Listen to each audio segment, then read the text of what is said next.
Hello, good morning. Solid Kalasto. 1 minute video lang ta ha. Os ka minuto lang ni.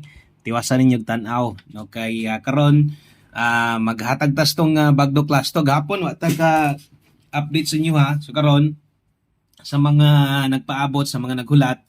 No, okay, natay ipataya sa inyo ha. No, October 14 adlong Martes ta karon no. So abay mo ani Lasto Oldro Lasto Bagdok. So kining atong bagdok class to lapos-lapos ni kay di naman tag update sa inyo. So ay sad kalimot diha no kung bago ka diri sa atong gamayng payag ay kalimot follow, subscribe lang.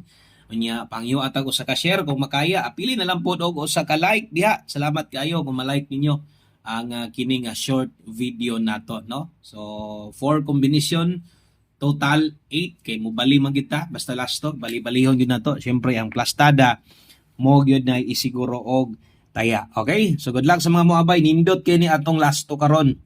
6-3. So itom atong kuan kay namali kog tubil.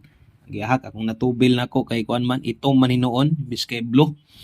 Okay, pero natay ink unta nga blue. Itom ang na bubo morning ni itom. Okay, 6-3 5-6. Ang kauban ani 5-3. So medyo dulit lang ni mga nambira ni 5-3 og 7-9. So, upat ka kombinasyon. Kana lang, bali-bali. Daghang kayong salamat. God bless. Good luck. Bye-bye.